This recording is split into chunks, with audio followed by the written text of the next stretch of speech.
fantastic and exciting boxing roundup, looking ahead of the last few months and maybe looking forward to a brilliant year ahead. I'm delighted to say Frank Warren and Eddie Hearn join me. Guys, can I just get your tributes to Colin Hart, please? Colin Hart, he was a friend of mine, friend of boxing. He was the doyen of British boxing writers, very well respected around the world, not only in boxing, also in athletics. I think he'd done covered about eight Olympic Games.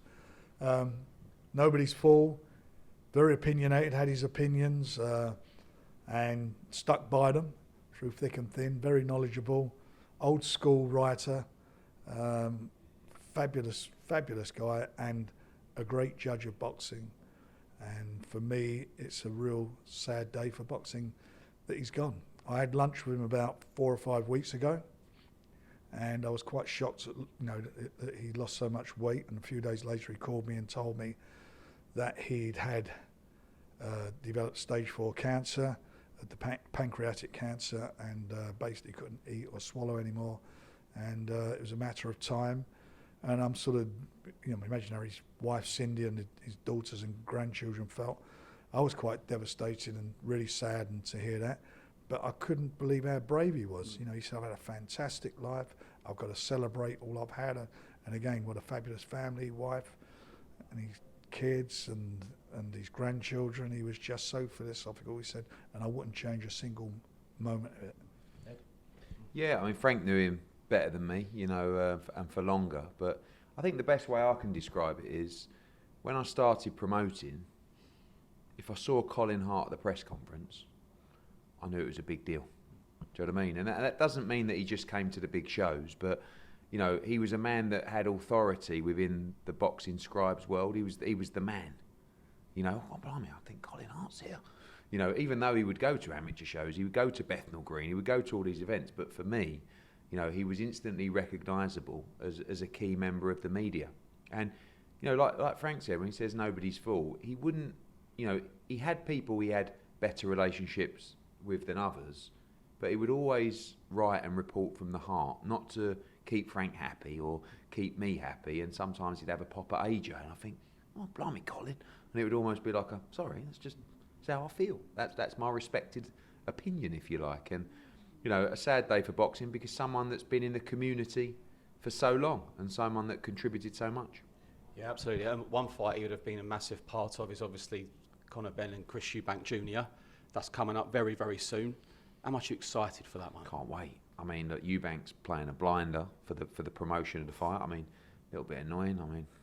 Unfortunately, if I could fight, I'd want to give him a slap myself, but that's not going to happen. So, Conor's fired up. Honestly, I've never seen someone put themselves through what he is putting himself through in training camp. He is going to be like a caged animal when that bell goes on April 26th. A big disadvantage in size, but he makes up for it in attribute, hunger, youth, tenacity, volatility, and he is in camp with his dad, grafting and dreaming every day of violating Eubank Jr. on April 26th and doing it in spectacular fashion. And I can't wait. How do you see it going? Because obviously a bit of a I neutral. wanted to let him out the cage. Let him out the cage and let him at him. I want Colin to win the fight. I want him to win the fight. I think it'd be great for him to win the fight. It's rivalry going back to their fathers. Obviously, it's been a big part of British boxing, British sport over the years, and they're their kids. One is 36 years of age now. He's the bigger guy over Conor. I think Conor has shown what he wants to do. I don't think we've seen the best of Conor Benn yet, and I hope that's the case. I've seen Chris Eubanks at the age of 36. The next generation, I think it's a bit of a liberty calling himself the next generation at the age of 36, because I must have half a chance being the next generation. It's a fight that's caught everybody's imagination, and we'll all be tuning in to and watching it. I've got to say as well, all the fights we've all covered and worked on, there's genuine hate in there, Ed. Proper. Yeah, there is, and I think even before the first you know, the first fight, which was 2 years ago now, that fell through, there was rivalry, but there was respect. You know, they were their father's sons, and we're walking in the footsteps of our fathers. Now it's pure hate. You know, you saw the press conference. I mean, Eubank, you know, with the egg and, you know, the 100 grand fine and, you know, stuff towards me as well, if you like, and, you know, the digs at Connor, the digs at his dad. I mean, it's extremely personal. And that's why I think Connor's carried a lot of that into training camp. He wants to do a job on him. He really does. And he sleeps, eats, breathes Chris Eubank Jr. And he'll be ready for what will be a spectacular night at Tottenham Hotspur Stadium. From when that first bell goes, he's going to be electric. Looking forward to that. Fabio Wardley, I mean, top 10, deserved top 10. We're going to get a bit of a stadium now, Portman Road, maybe Pulev. He'll fight a top 10 fighter. It will be, I hope, at Portman Road. That's what we want to do. We promised him a homecoming fight in Ipswich, and we'll deliver for him. He showed what a spectacular, dangerous fighter is in his last one against Frazier Clark, which was a rematch of Boxing News' Fight of the Year, Domestic Fight of the Year, and showed how dangerous he is and showed that he deserves to be in the top 10, and we'll make it happen. If he comes through it, he'll be on the verge of fighting for a world title this year. And talking about dangerous, how's Daniel Dubois at the moment? Dangerous. Yeah. He's always dangerous. He's the biggest puncher in heavyweight boxing.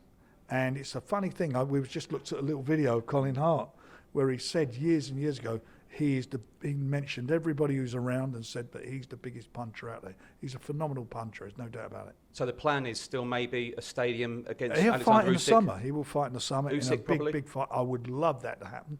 4 belts on the line, and we'll work to try and make it happen. If it doesn't, he'll fight somebody else. And then maybe Joe Parker, who I think he's shocked everyone, hasn't he? Well, over the last Joe few Parker's done brilliantly, hasn't he? He's got his career really back on track. He's the WBO interim champion. The WBO now have ordered Usyk to defend against him unless Usyk gets involved in an interim title. In a unification title fight. So he's in a brilliant position. Ed, how's AJ? Just confirmation. Do you want to hold the mic, Ed? How's AJ? The injury? Is it about 5 to 6 weeks? Yeah, it's only, you know, he had a niggle after the Dubois fight. He went back into camp and he's just not ready to start punching yet with the same ferocity that he needs to. So I think that there's 2 fights for AJ that really stoke the fire. One is the rematch with Daniel Dubois, and the other one is Tyson Fury, which is out of our control at the moment. But, you know, we hope that something can kick-start that fight, but that's down to Tyson. So if he doesn't fight one of those 2 guys, he has to fight someone. And he's going to want to fight someone in the top 10. And Joseph Parker right now is on one of the hottest runs. I mean, if Dubois doesn't fight Usyk, I'd like to see Dubois fight Parker as well, because I think Joe deserves a shot at the world heavyweight title. But obviously if there's a big unification fight, undisputed, then, you know, Joe's going to need another dance partner, and maybe it's a Joshua rematch. Are we at the stage now with Anthony Joshua, though, like, it's got to be 100%, no doubt. Of course, like, because not like the final year or so, but like... Yeah, but this is the final year. I mean, it's not beat around the bush. I mean, he's going to have somewhere between, I don't know, could always be your last fight, but 1 and 3 fights. I mean, that's the reality of the situation. So we've got to get it right. He's got to be 100%. And it's also got to be a fight that means something to it. He's not fighting for the money. He's not fighting because he needs to. He's fighting because he wants to. He wants to challenge himself. He wants to be in big fights. And he wants to become world heavyweight champion again. So that's the priority. That's the key. And he'll be back. He'll be ready to go back end of the summer. Do you still have that feeling with Tyson? He's happy? Because I know you've never, ever, ever wanted to put pressure on him. And rightly so. But do you still feel that he's happy, he's relaxed, retired? He's very happy. He's got some things going on in his life. He's got some big announcements he's going to make of life outside of boxing. And he's enjoying himself. He's had a fabulous career, 2-time world champion, beaten unbelievable fighters, best of his generation in Klitschko, an undefeated biggest punching heavyweight ever in world boxing in Deontay Wilder. Some fabulous fights against him. He's done everything, and probably the 2 fights with Usyk, very close fights, split decisions and so forth, but at the end, well, one of them split decision, and proved that, for me, those 2 guys were the best heavyweights of their generation. if he wanted to come back, that would be his choice. Me, I wouldn't even discuss it with him. That's got to be his decision if he does. In the meantime, I just want him to enjoy his life, his family, because he deserves it. And that's what's important, of course. You've both had phenomenal careers yourself. Would one goal for you maybe see AJ win a world title again, one of your main goals? Yeah, again, same thing that Frank says, you know. I just want to see him happy, really, and, you know, leave the sport with an incredible legacy, which I think has already been achieved. I mean, not only is he a 2-time world heavyweight champion, but he's changed the face of the sport in this country. He's allowed and paved the way for these stadium fights, for them to become a norm. And I think he's inspired a new generation of young boxers to walk through the doors of an amateur boxing club. So, you know, but he still loves the sport. He still thinks that physically he has a lot to give. So this is the final roll of the dice. And we've got to get it right. We've got to be ready. And it's going to be very exciting. A friend of yours, both of you, Derek Chisora. Firstly, is he an IBF mandatory now? He is. That's massive news. Well, he won it, didn't he? He in his last fight, he became everybody knew what the fight was going to be for. He is the mandatory to our man, Dangerous Dan. So that's the position he's in. He wants a big fight to go out on. Eddie and I have actually had a couple of chats today, and we'll, you know, obviously in due course let people know our views on what we would do. We've both been involved with him in his career. You know, he started off with me and was with me a long time, and he's been with me for the last few fights. We want to deliver that 50th fight, and I'd like, if we can, to work something between us that we both walk him out. Yes, I was going to ask you both that. Both of you walk him out for his final fight. That's going to be incredible. But the only thing is, he might be fighting one of our guys, you know, so we'll have to see. But the only worry about him being a mandatory, you both, I hope you don't mind me saying this, you both care about him. There comes a time where you've got to look after his welfare, haven't you, as well, in terms of who to fight? He should. You know, I said a couple of years ago he should have retired, but he proved me wrong. And he is where he's at. I mean, he showed he still had some juice in the tank and delivered. I don't want to see him go past 50 fights, that's for sure. He doesn't need to. He's made money. He's become the fans' favourite. That welcome he got up in Manchester was unbelievable. I mean, fans love him. He's part of the fixture. You know, every time he gets in the ring, he's war, as he wears on his hat, and he goes to war, and he doesn't leave anything in the ring. When he gets out there, he's exhausted himself in every way. But boxing's a tough game, and you can only do it for so long in those type of fights. And I hope the last fight, the 50th, which he promised, will be his last. A few quick ones. Dana White, are you going to have any involvement with him? Have you spoken to him? What's going to go on there? I think it's great for boxing. I mean, look, you know, people say, "Oh, what do you think about Dana getting into boxing?" He's getting into boxing for a reason. Boxing's red hot.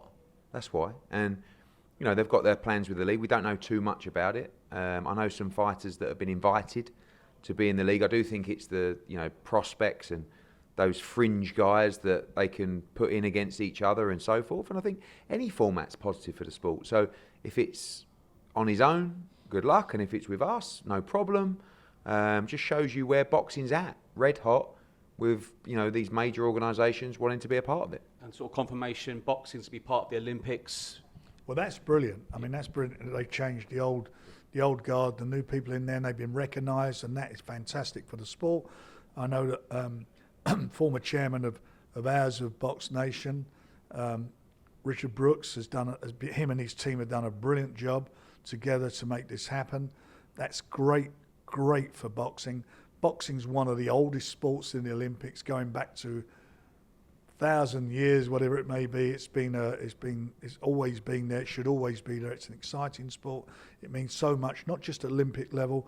From that, it filters down to grassroots level, gives kids opportunities and so forth. So I am delighted, and I'm delighted with the new setup, because the new setup is great for the amateurs. It's brilliant what they're doing and what they've done and the amount of countries that they've got involved. What's brilliant as well, you two working together. Mm-hmm. Yes.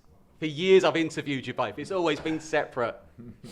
I love it. It's great. It is great. It's been for me, it's been a revelation. I enjoy every moment of it. We're very competitive. We just announced our deal with DAZN, where same channel that Eddie's on, and we're still going to have our, we're still going to be competitive. We still want, we want Queensberry the best. He wants to be Matchroom to be the best.